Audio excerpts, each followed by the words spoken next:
All right. Good afternoon, everyone. Welcome, welcome, welcome. Justin, aka Pocket Aces, here with Kirk from Speakeasy.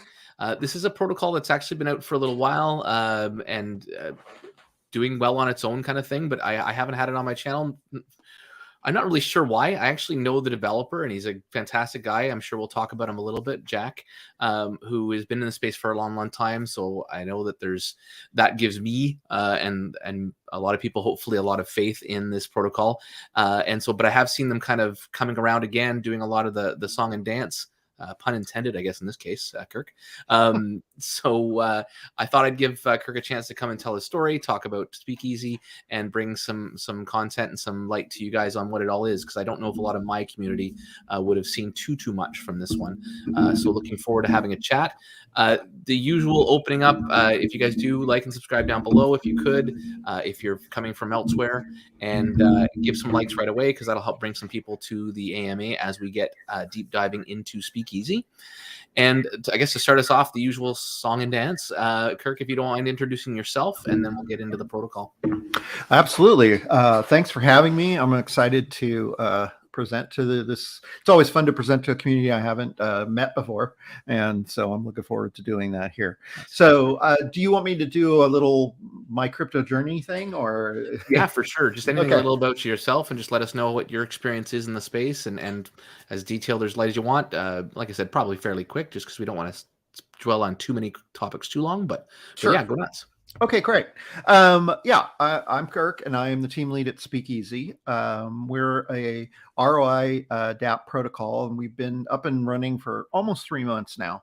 I started out with crypto pretty much like anybody else would, just getting interested in buying tokens and then getting a Coinbase wallet and going from there. And about 2 years ago now, I heard of this thing called DeFi, and since I was sniffing around in the crypto space, and I started getting into it, the promise of it I really related to. And I think, like most people, it was a trial and error thing. I got rugged a bunch of times, and I did some ROI dApps that were, first in, first out kind of things, and realizing I came in too late, and all those kinds of things that everybody goes through when you're first learning. But I was also fortunate enough pretty early on to find a protocol called EMP, and on the Binance Smart Chain, and it just immediately attracted me. And if you're not familiar with EMP, it's one of the big guys on Binance, and it is a seigniorage protocol. And it's a whole economic system. And this was much more what I had envisioned DeFi being when I first heard the term. And so I got involved with it very heavily and got as an investor. And then AJ Brockman, who's the team lead there, is a great guy. And he was doing at that time AMAs every day. And so I got involved with doing those AMAs and got brave enough to ask some questions. And so started to build a little bit of a relationship with him over time. And in my real world job, I have background in development and also in production and stuff. So I had some skill set, and I decided on a whim that I was just going to start a YouTube channel. I had never done that before. And because I was so new when I came into DeFi and didn't know anything, I remember when the first day I came into EMP's Telegram group, they were talking about the LP pair, the EMP ETH LP pair. And I'm like, what's that? What's an LP pair? It's 2 tokens? What? So I knew that there had to be other people out there who, were new to the game and needed that same kind of information. So that's what I did. I started this channel and started doing just basic tutorial videos on DeFi, but most specifically on EMP, and how to do everything from, PancakeSwap all the way on up. So it became kind of popular. And from there, I did some more interesting news type shows on my channel for a while. And that led me to AJ approaching me and asking me if I would be interested in creating a learning academy for EMP. And I said, yeah, absolutely, because he knew I had some development background too. So I built and run the EMP Academy for EMP, which, if you are at all familiar with that protocol, I am. you've probably been through it, and you might now recognize my voice because there's about 3 hours of me talking about DeFi and EMP. So through that protocol and that relationship, AJ became my mentor, and I've just learned a phenomenal amount from him and from running the academy. I don't know if So there's a harder working guy in DeFi than him right now. So, so I yeah. don't think so, especially with everything going on right now. Yeah, and I apologize. I never got into that one. I did now recently, and I Oh haven't yeah, gone through the academy, but probably should, and do understand the power behind it. I didn't realize we kind of were in the circle there. So that was actually good for me to know. I honestly hadn't heard that for some yeah. reason. It's funny because when I tell that story, oftentimes in the AMAs and stuff, people go, "Oh yeah." Yeah, yeah. It just dawns on them. Yeah, you did sound familiar to me. So anyway, I still do that. We've had, I don't know, about 1,500 people go through it so far, and there's probably another 1,000 going through it in one way or another right now. So it's been real successful for the platform, but beyond that, it is what put me in the position that I'm in now, being a team lead on a project, and that wouldn't have happened if it wasn't for AJ. So. Um, Anyway, moving forward, last year I was still an investor in other protocols, and I have a little degen streak, and so I'm always looking around for things. And I found this project called Frost Flakes, which is developed by a guy named Jack, and I really liked it. And what I liked about it was it was an ROI DApp, daily ROI DApp, miner type cross hybrid thing. But what he was doing was he was taking about 50% of the proceeds coming into the contract and investing them in PCS farms and in some bot stuff. And while now today that's much more common, a year ago, not a lot of people were doing that. And so I was really impressed by that. And I thought, hey, this is iterative. This is a good next step for these kinds of contracts. And so I invested in that, and then I made it my job to get to know Jack, which I did. And so as Frost Flakes was coming to an end, the contract ran about 7 months, which is really good for a contract like that. I approached him and I said, I have some really interesting ideas. I had approached him earlier to try to get him to invest in EMP for Frost Flakes, but he was already committed to his strategy, so which was fine. But then I came back to him and I said, hey, man, I still think EMP would be great for a thing like this, and I have some other ideas involving NFTs, blah, blah, blah. Would you have any interest in working on developing a new contract based on that? And he said yes. So I was very happy, and we worked together for a couple of months at the end of last year to get the thing ready to go. And he did all the development work, and I got everything ready from a marketing and design standpoint and all that. And then earlier this year, we did some pre-sale efforts, and we're very successful there. And we launched the project at the beginning of March. So now it's been a going concern for a couple of months now, and it's been working as we designed it. So I'm very happy with that. Awesome. Well, and that kind of gets us into the next step, and actually good to hear this, because honestly, I don't know why I have listened to a few AMAs with you, and for somehow reason didn't kind of get all the connections. So I'm glad to hear those, because it does give me some faith and some I don't know, strength in understanding where your story was, because I didn't know it was that deep, and with the right people, to be honest. Being AJ and Jack, I think those are great people to have in any space, and very honest, integrally driven people. So that's great. I totally agree, and I will pat the protocol on the back a little bit. It's not any private knowledge, but both AJ and the EMP Treasury are both investors in Speakeasy, so that's nice. A real vote of confidence. Absolutely. Awesome. Well, then I guess that leads us into the protocol itself and getting kind of a little overarching view of what it's all about, because it has been going for a bit. But like I said, I think we've got some new audience members here who maybe don't know how it works. So I think you said you had a Dex or something you wanted to pull up. Yeah. Am I not still sharing it? Oh, yeah. There you are. I can pull. I just do the song and dance to say I'm pulling it up for you, but there it is. Gotcha. Okay, great. All right. Well, let's go through a little bit and learn a little bit about Speakeasy. And so basically this first slide is just sort of an overview, flow chart of sorts to show you how the protocol works. the first and most important thing to know is that we do not use a native token in Speakeasy. We use BNB as our native token, and that was by design. One of the problems, I spent a lot of time looking at ROI contracts when I knew I was going to go ahead and do this. And, one of the issues can be running a native token. There's nothing wrong with running a native token, but it creates all sorts of other issues for a protocol when you have a token that doesn't have any inherent value outside of its own ecosystem, right? So I knew I wanted to do BNB because everybody can understand that token. It's blue chip and everybody knows what the value of it is. And so we set off to do that. It makes things harder in other ways that I'll get to, but it was the best thing for this setup. So what happens basically is this is very similar to Frost Flakes in this portion of it, whereas you deposit the BNB into our primary wallet, which we call the pot, and 50% of it is locked there forever and is earmarked specifically to pay back rewards to members. The other half goes into a second wallet called the bank, and that wallet is dedicated to investing in external protocols. As you can see on the slide, our primary investments are in three different protocols. The first and biggest being EMP, not surprising given my background.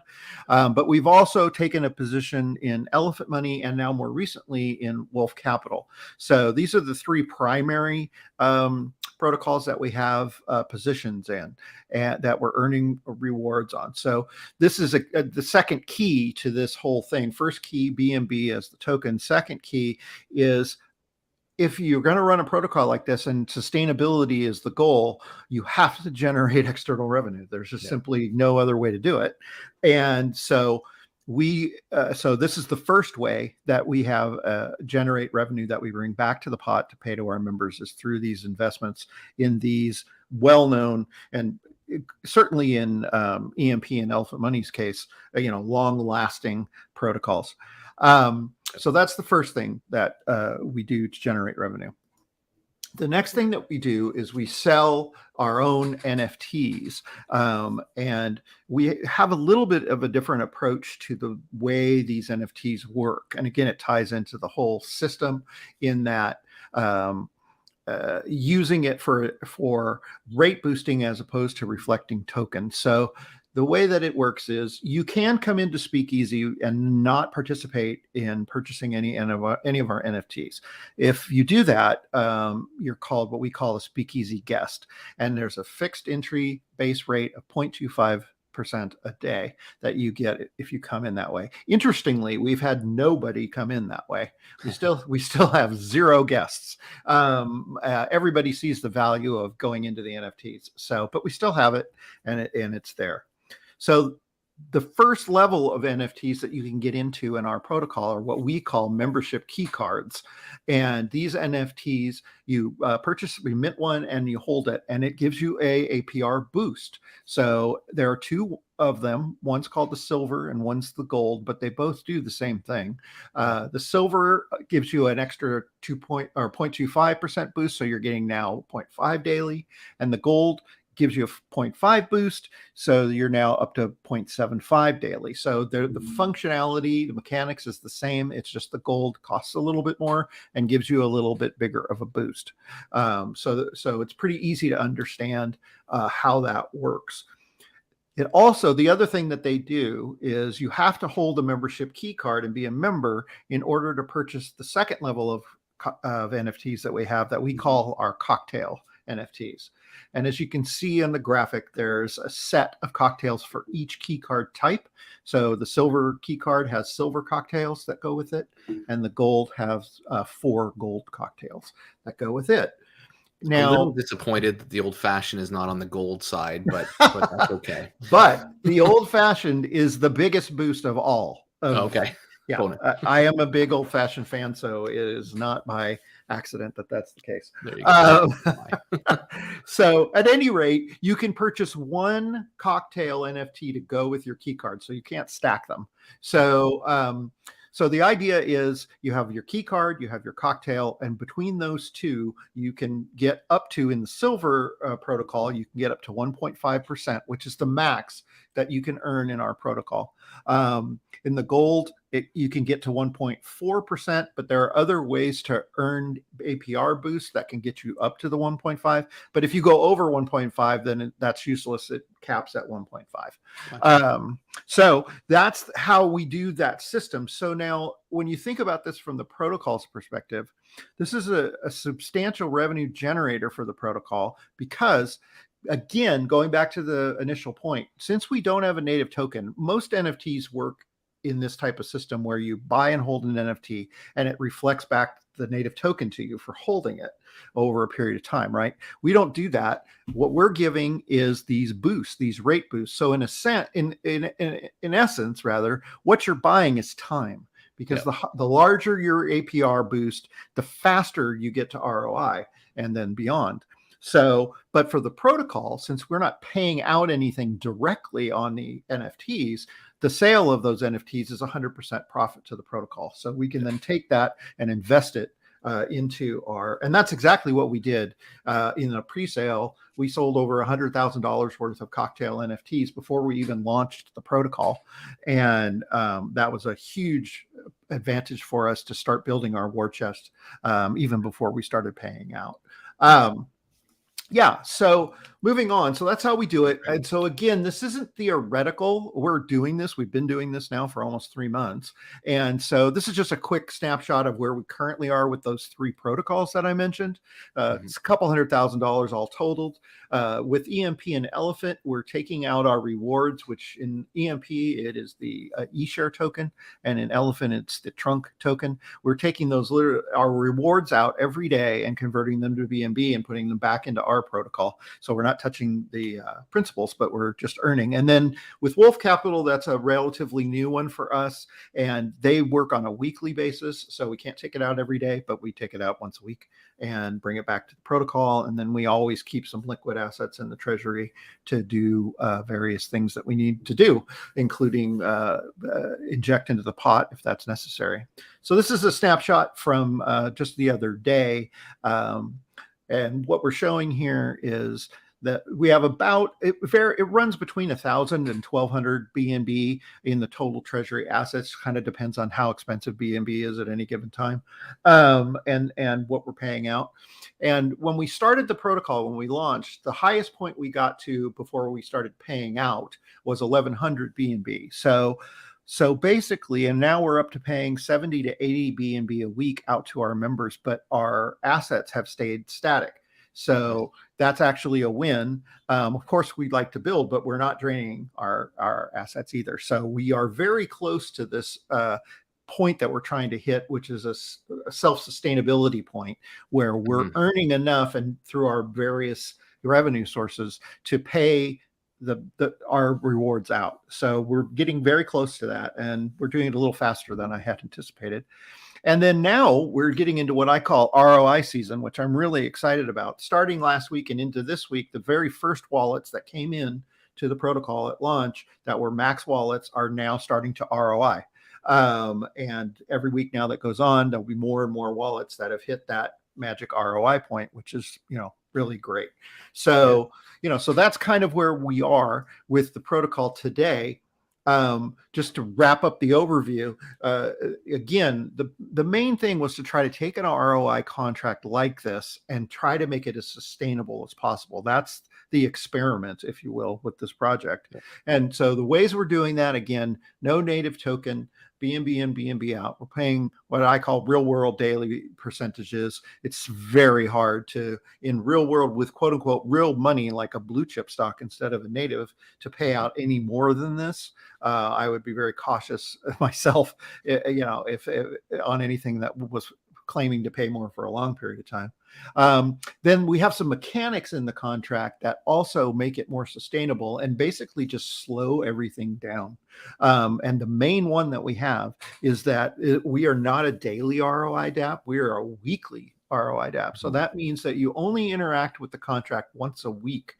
And in that downtime when you're locked, that 168-hour period that you're locked, you can't do anything. You can't even deposit. It's completely locked. So Okay.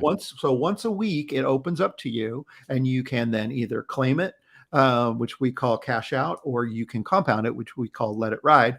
And that's when you can add more funds if you want to deposit more as well. So basically, that has the effect of just chilling everything out.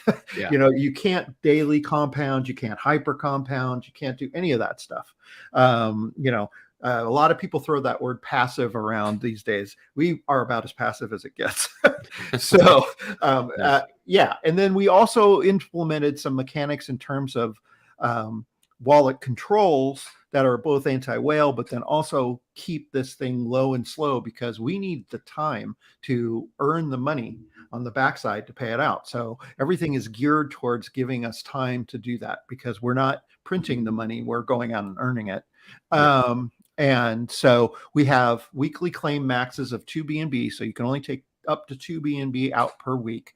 And then our max wallet is 20 BNB in, and we will pay out a 3x ROI on that. So that means 60 BNB out. So that's the max for any one wallet.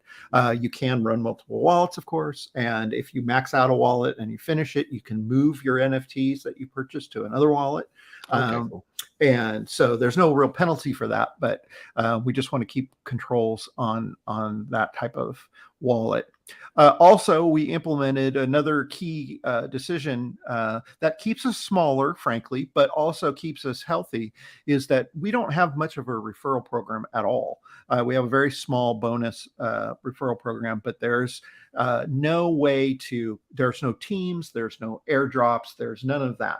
Again, we're working with what I call real crypto money. And, so we just can't be that generous with that.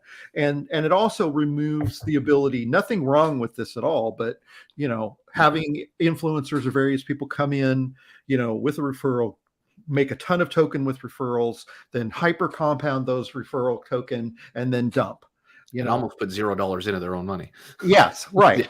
Yeah. I want whatever funds we're earning to go to the members that have invested in the protocol. So very early on, I decided I didn't want to do that. So anyway, that is an overview of the current Speakeasy protocol. We've got a new thing to talk about, but this is a good place to stop to let you in and ask questions or what have you.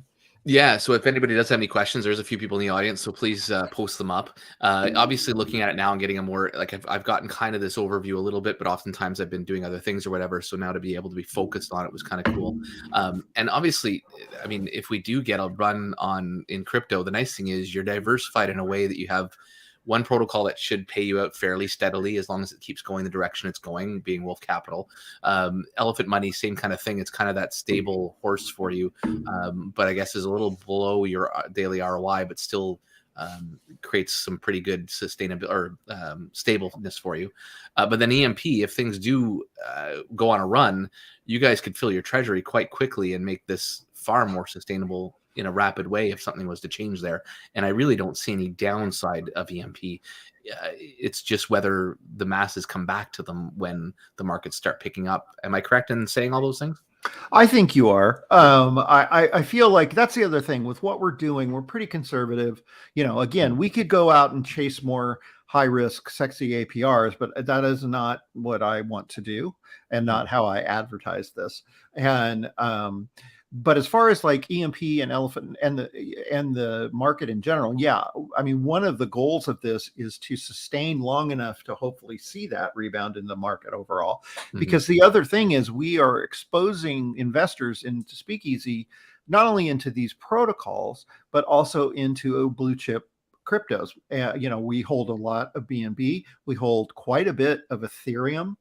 We hold some Bitcoin, BTCB, on in our farms on Elephant, and so we're all of our money is in blue chips as well, and we do hold quite a bit of elephant token. We, I think, have 150 billion token of the regular elephant token, and we have about a 500,000 EMP.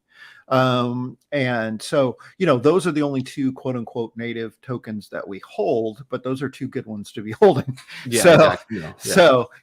But I agree with you. I think that while they're not the sexiest games in town, they are very reliable. Yeah, exactly. Cool. All right, awesome. And no, I like I said, I think it kind of speaks for itself. As you've done education stuff in the past, obviously that was pretty straightforward. The NFTs are definitely a nice touch, and I like how that was able to kind of bolster your treasury right early on, because a lot of these protocols, it's kind of touch and go at first, and you either win or lose really by your first little bit. And you guys were able to kind of ease that pressure with those NFTs and the way you design them. So that was great. Other than that, you're still here. And I mean, there is a lot to be said to that, to be honest. And the fact that your treasury has maintained kind of a plateau right now, like you said, that's not a negative. That's something that shows you've got that sustainable factor.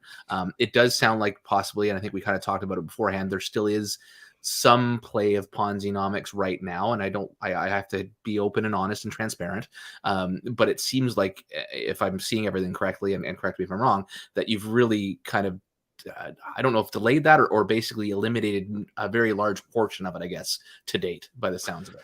Yes, I mean, the challenge with a protocol like this is just that. And I wouldn't say that we are 100% self-sustaining yet either. But we're getting there, and we're getting there, fairly quickly. The challenge now is, because as it's obvious, as we mature more and more as a protocol, our outflows to pay rewards to members only grow. They don't get less, they get more. And so it's a constant cycle, a weekly cycle of keeping up with that rate. And so that we don't have to tap into the principles that we put into all of these protocols. So that's really the key. And we've been able to do that so far. So we haven't had to dig into the initial investments that are earning for us in order to pay out rewards. And we have, 150 to 200 BNB cushion in the pot all the time. Yeah. So we're doing pretty well, but, and that's the thing. It's interesting because we don't, a lot of people in the Speakeasy community, it's so interesting because it's different than most protocols work, in that what we're really trying to do is just what we're talking about now first. And, so for instance, I get a lot of people not so much anymore because I've educated them, but used to get a lot of people coming in going, we don't see a lot of new members. There's not a lot of new deposits. There's no volume. What's going on? What's going on? And I'm like, well, you know what? I'm not really focused on that, because what I want to do is make the system work for the people who are in here. Yeah. And if I can do that, it then can scale. But I need to make sure I can do that first. So we have a little under 400 investors in the protocol right now, and that's plenty for me. I want to make sure that we are reaching the sustainability point that we're talking about right now before we talk about, how can we 10x this from here or whatever. And again, there's really not much incentive for your initial investors to care if new people come in. That it's not a Ponzi. I mean, I get there's some little bit of mechanics behind it there, but it's not one. So the new dollars is not something you necessarily need. You need, like you said, sustain what you have and keep the payouts payable. And as long as you keep doing that, then you're winning. And I guess, and you say that the payouts only get higher and higher, but I guess some wallets do max out and then move on. But I guess, and what it ends up being the problem with a lot of these is those wallets that max out have already started another wallet. And so they end up being, instead of one almost maxed out wallet that's draining the system, they end up being 2 or 3 and then so on, I guess. So that's, I guess, the negative or the hard part that you have to keep up with is these wallets that keep getting larger and larger, I assume, correct? Well, to a certain degree, that's why we put the controls in. Again, you can only put 20 BNB into a wallet. That's the max that you can put in. So we've had a lot of people come in at the beginning with a max wallet. So they put 20 BNB in day one. And if they were earning also, if they, aped into the highest old-fashioned NFT, and they are at 1.5, then not including taxes, the rough math of that is, you can take out a max of 2 BNB a week out of a wallet. So that means 10 weeks to ROI and 30 weeks to the wallet is maxed out. Yeah. So if you're max all the way. So, so yeah, it's definitely something that you have to look at. And we've always had a rate between 7 and 9% of our wallets are max wallets.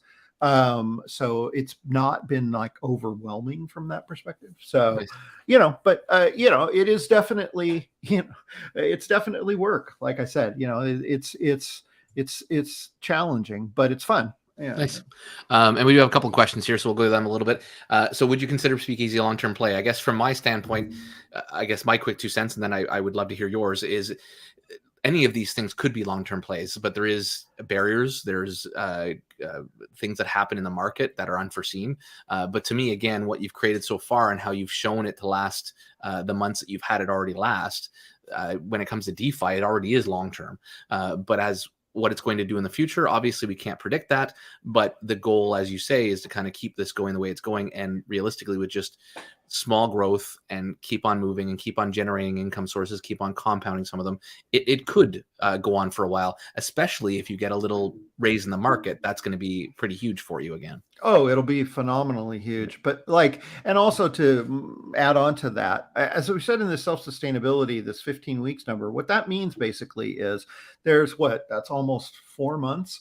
That's your runway. Yeah, that's a runway if of this 1,000 BNB. If so we'd have 3 to 4 months to pay out just from what we have without taking in another dollar from rewards or getting another new depositor into the system. So, we're going to be here for a while. So, and also that means that people will be I guess I can't guarantee it again, but that does mean that anybody getting in now, theoretically, mathematically, there should be no issue ROIing at least. Yes. And, of course, with it's interesting, isn't it? The way the DeFi works, I get the question a lot. Well, am I too late to get into this? Yeah. You've been up 3 months. Am I too late? No, you're not too late. I mean, we're in the exact same position that we were, better in the sense that we paid out all this money, but we have not started to drain our contract. We're just getting going. I mean, and so, it's a different way of looking at it in a lot of ways, but yeah, I think that, as we move forward, we're doing all the things that we're doing are, to further the sustainability. And you're hitting the nail 100% on the head that if we can keep this thing going for long enough to eventually get to the next run, this thing's going to be formidable. Yeah, exactly. So Paul's just asking, positive projects you are invested in. I'm assuming positive is in the 3 projects you have are great projects, which I agree. But what projects are you looking into include in case, heaven forbid, any of them fall? So do you have any ideas or projects that you have your eye on? I guess if you grow any larger, are you going to want to diversify into a 4th or 5th, what I call them legs of your table? Or are you possibly just sticking with those 3 and just growing them up and building them up? Yeah, it's a combination. It's interesting because the one thing that you can't know, obviously, is the future. And like initially, when I first came up with the concept based on the whole Frostflake story that I told you, my initial idea was to just have it be EMP, but just EMP. Yep. And then I started working with some other people that are heavily involved in Elephant, and they got me educated. And I thought, well, diversity is good. So then it was going to be just EMP and Elephant, but then, but you have to be flexible. And that's the other thing. The vast majority of the money that we have in those 2 protocols, in both cases, is in their farms. We're not in anything where the funds are locked. We're not like big players in the detonator contracts on EMP or futures contract. We have a little bit, but not a lot in Elephant, because we need to have those assets liquid in case we need them and need to bring them back to the protocol. So, it's the kind of a situation where real world events happen. Well, we talked a lot about EMP, and one of the things that's going on with EMP right now, for those of you who are familiar, is they're converting over to a whole new economic system that they call fusion. and they're right in the middle of doing this. It should be going live in the next month, I think. And because of that, and because of the market in general, the APRs that they were paying out of their EMP ETH LP farm have gone down about 50% from the time that we started Speakeasy. I mean, they're still paying out, but that's the thing I like about EMP. They don't pay out money they don't have. Yeah. But for me, as running the protocol, I'm like, I wasn't counting on that.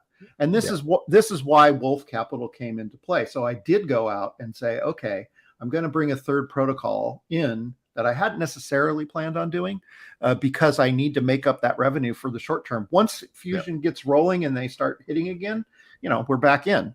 So that's how the Wolf thing came about. So, but to answer the specific question, I'm always looking around and I'm talking to people, but I don't have anything specific right at the moment that I'm looking to get into. Yeah, no worries. And again, I don't know if there's much need right now. We don't see any real writing on the wall for any of those three. If anything, like I said, it's more waiting for the markets to rebound, and they're already at their lows. I mean, Wolf Capital is doing its own trading, so it's a little different beast than the other two. But they're both just sort of waiting for the market to come back again, which it will. We just don't know the timing. Yeah, but in the position with Wolf is interesting because you can play those things. Like the minute I realized it was a going concern and we started to go into it, I think they had about $1 million in assets. Mm-hmm. And so they have a 60-day lock on the principal. And so we got all our bags in well before. They're now at 4.6 million. And we were ahead of 3 million of that. So it gives you lots of comfort. Yeah, you have a lot of comfort. So well, and again, once you get your 60 days, you have access to it. So if that's what I'm saying. Yeah, if anything starts to happen, we'll be unlocked way before most of the people that are in it. So yeah, exactly. Awesome. So yeah, you did say that you had some new stuff coming. So I guess this is probably a great time to get into that. And I guess just almost like EMP, you're kind of evolving this protocol to keep it concurrent, to keep revenue sources coming in. I assuming in the most part this is to help the existing investors and then hopefully bring some attention to others. A perfect explanation of what it is. So what we are doing is we are launching our own native token called the Drinks token. And so, it's an interesting thing because everybody knows in our white paper and everything, and today I've said it a couple of times, we talk about not wanting to run the protocol on a native token. And we are not going to do that. This is a utility token that will work around the outside of the protocol as it is. Nothing about our primary protocol is changing. I'm not a believer in changing the rules midstream, and we don't need to anyway, but it's not going to be, oh, hey, guess what? All of a sudden we're going to pay you out in Drinks token instead of BNB. No, none of that. This is just to help us grow, but it is not going to affect anything that we're doing in the current contract. So that's just a big caveat up front for people to understand why we're doing it. And there's several really valid reasons to do it. So real quickly to just go through what it is. It's a BEP20 token. It's on BSC. That's the only chain that we're on with both Speakeasy and now Drinks token. It'll be traded on PancakeSwap, just like any other token there. And it is a utility token. I like to think of it more as what I call a community token, but for most people, they would look at it and say, oh, okay, see, utility token. And it's going to be backed at the start initially 100% by the Speakeasy Treasury. What we mean by that is we have done no pre-sales. There's no, early whitelist adopters. Nobody owns one Drink token yet, and nobody will own one until it goes live on Saturday. So to create the initial liquidity, the Speakeasy Treasury is putting up those funds. And so we didn't go out to earn liquidity money. We put it in ourselves as the Treasury. So that's an important little point to understand. We've set the price. The initial price is 4 zeros and a 2. There'll be 475 million tokens dedicated to PancakeSwap and the LP. So if you're a quick math whiz, that's about $10,000 in USD that we are putting in as the treasury. So it'll be a low market cap to start with. And The tokenomics are as follows. Basically, we have 1 billion tokens that we are minting. And the contract does not allow for any additional minting, and it is not upgradable.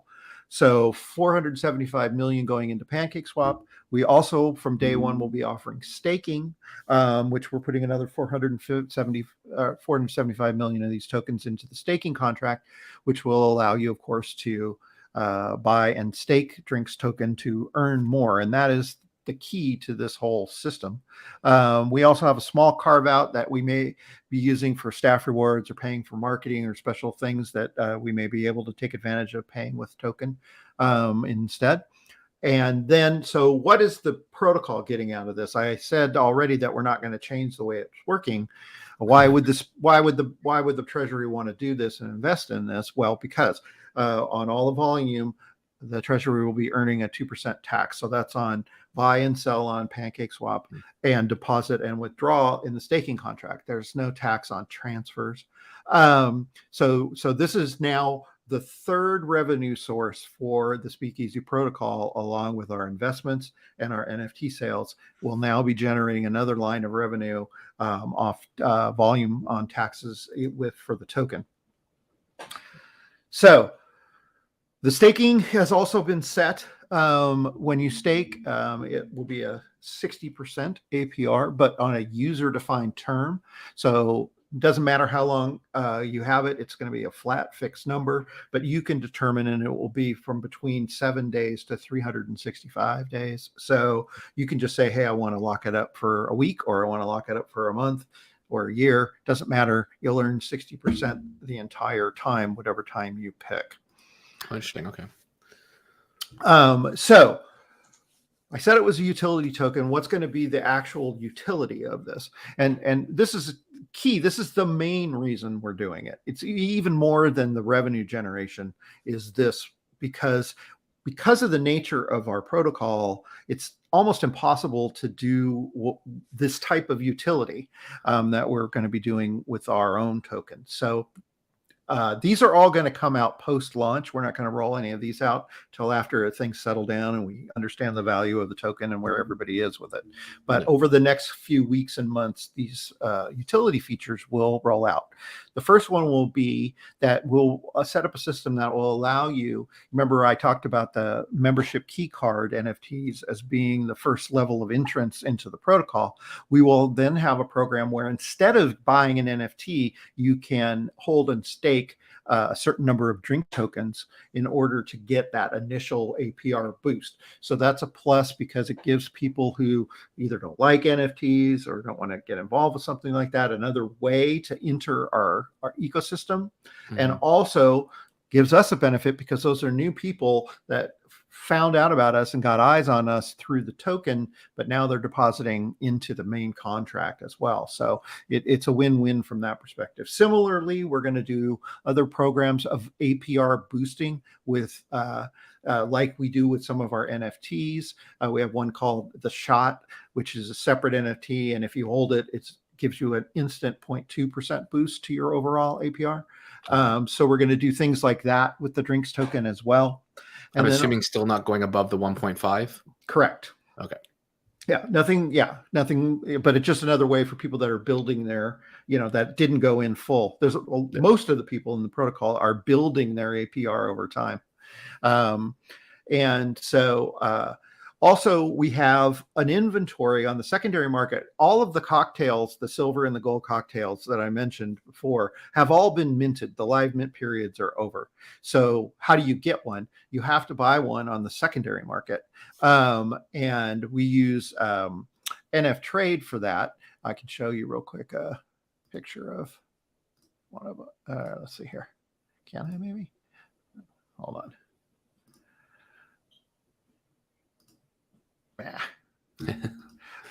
Technology when you're trying to do it live. Yeah.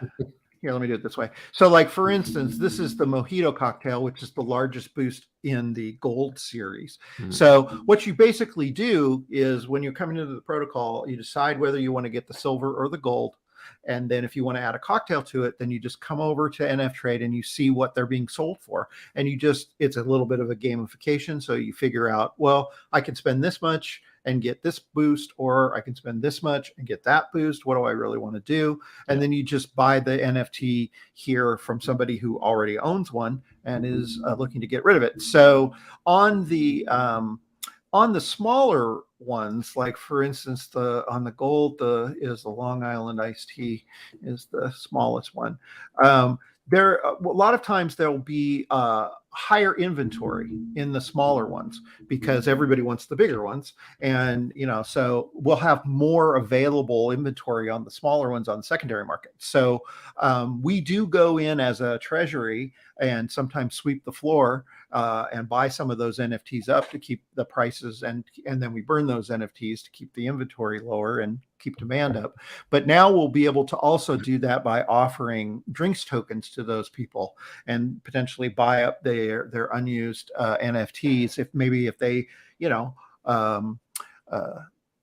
I could see them, upgrade. I guess, almost staking their token and then earning some, and then using those earnings to then buy an NFT with them, kind of thing. So they're not doing it with their own dollars anymore. Right.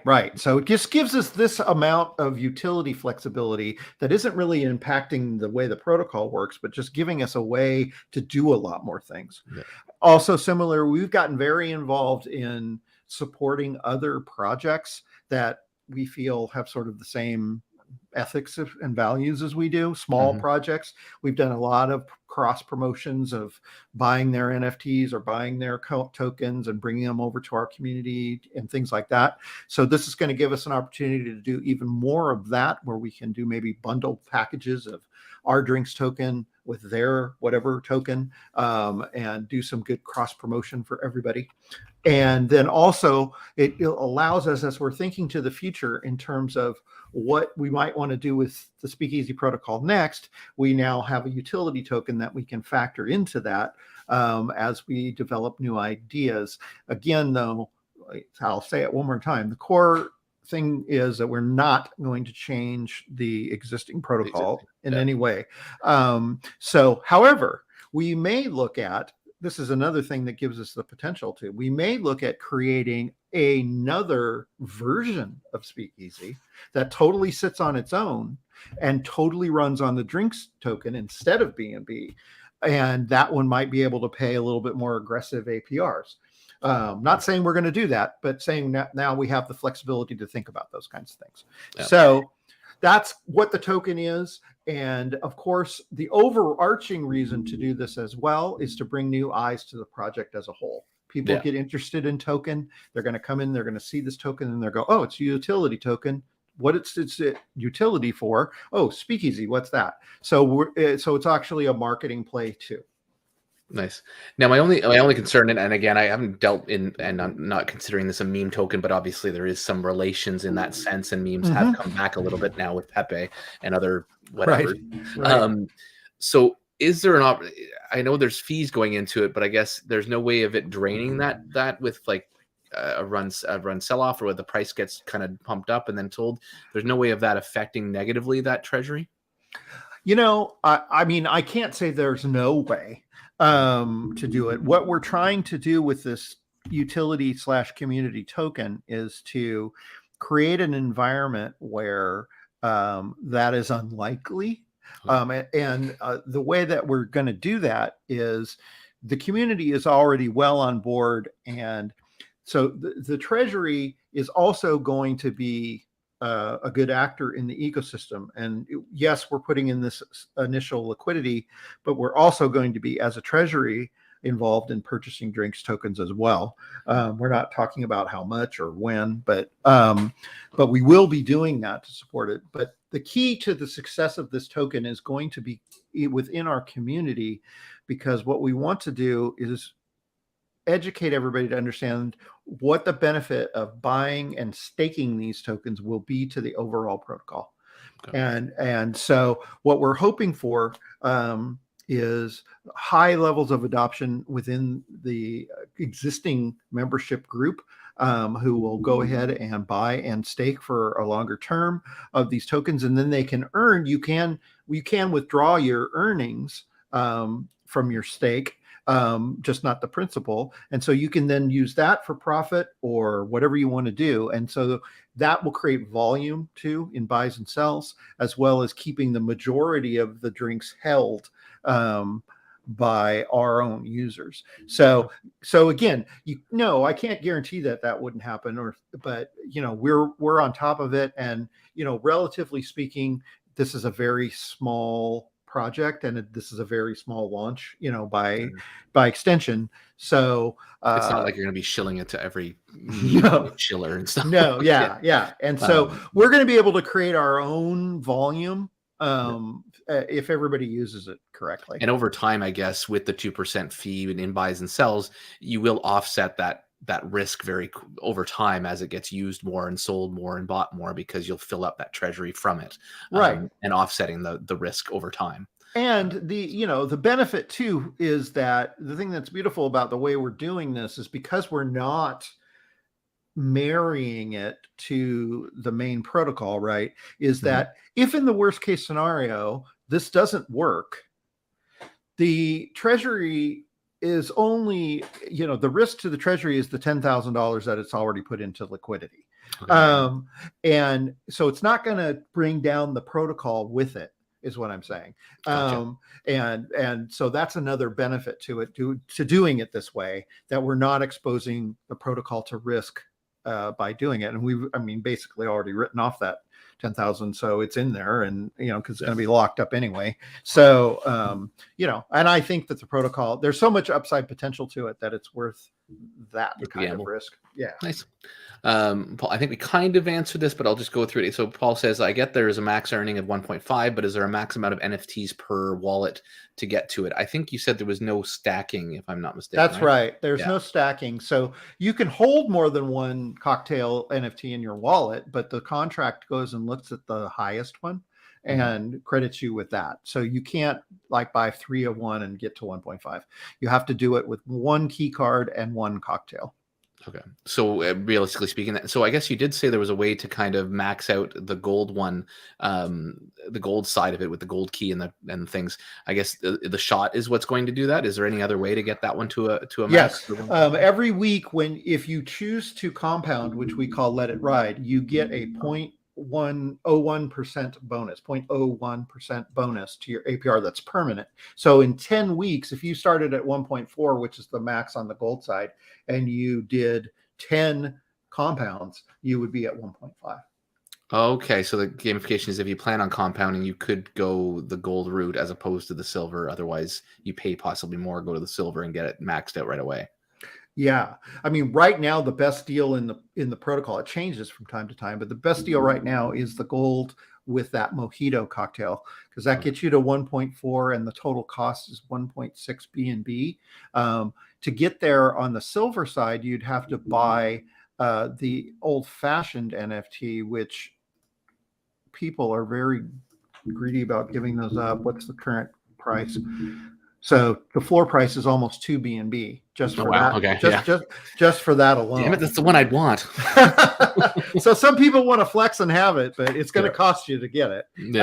So gotcha. Anyway, that's how you got to play the game, and just look at it and figure out which is the best path to get you the highest APR for the least amount of money. Awesome. Well, guys, we've had a good crew here sitting here for the whole time. So if anybody else has any questions, now's the time. We had a couple of people ask some questions, and I did comment to them in the chat. They were questions that were answered earlier on. So obviously, as a good YouTuber, I do appreciate if you want to rewatch some of that. Murdoch knows the drill. So, but yeah, if go back and see that. I was trying to think if there's anything else I had. We can pull this guy off, I guess, now. Anything else you wanted to say? Any other words of wisdom or topics that we maybe missed that you wanted to make sure you get to for today? Yeah, let me just show you one other thing that we're doing real quick that people are interested in getting in.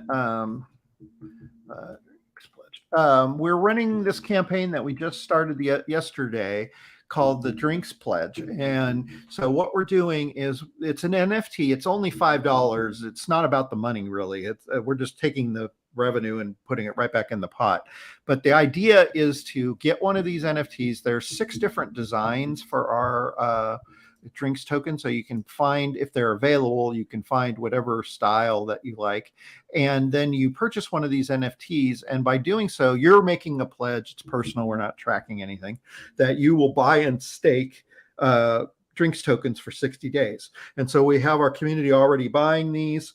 We've sold about a little more than a third of them already in one day. Oh, and then they're sharing them on social media and making a commitment. So this is what I was talking about starting to educate our community about what to do with these tokens.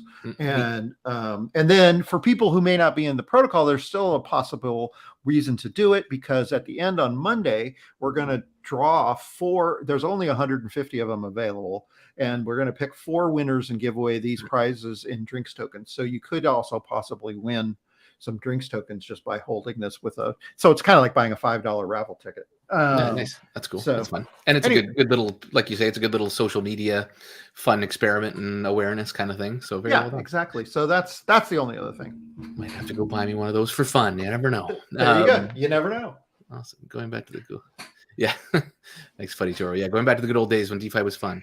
We're hopefully getting back to it again. I actually am getting more excited about the space. I actually had a really good AMA with another group. Actually, they're a private group about another protocol, and had a really good chat. And I think there's a lot of good vibes coming back into the space. I know there's still a lot of SHIT, for lack of a better term, but I think we're finally getting around the corner, and hopefully, I mean, I'm not going to predict a bear or a bull anytime soon, but at least a little more fun. We've got a little more projects we can believe in, which is really nice to see, and ones that have been here for more than a month or two, that have no signs of any type of rugging and anything like that. So hopefully if we can kind of stick to this pattern, we can maybe go a little bit, but I know we'll still have evil heads raise their together, but is what it is. Yeah, it is. Yeah. Awesome. Well, we went to that full hour, so but I do appreciate it. I think there was lots of good information. I will try, and I always say this and I don't end up getting to it because it's kind of hard time wise. I'd love to throw chapters into things and make it a little easier for people to digest when they go this long, but if I don't get to it, I apologize, guys, but there is some good content in here, and really it depends whether you're already in the protocol, if you want to go kind of halfway through to where we talk about the token, or whether you're just seeing this for the first time. I think this was a great wrap up of what it all is and how it's still relevant, even though it's, did you say 3 months old? Sorry. Yeah. It's a whole 3 months old. A whole 3 months old. I know. Insane. So thank you so much. And thank you for the little call out there, Blind Tiger Cat, and I do appreciate that. So as I said, guys, if you do have an opportunity to like and subscribe to help bring more attention to this video, and thanks so much everyone for coming out and having a few questions for us as we get through it. And Kirk, thank you so much for your time. I do appreciate this kind of breath of fresh air. It's just a neat little protocol. Again, like you said, you don't have to spend daily hours on there or anything, and it gives you an opportunity to earn in the space. And I think you still have room to grow in a healthy way, which is great to see in this space. And so carry on, and good luck with your token launch on Saturday. Thank you so much. I appreciate your time and everybody's time that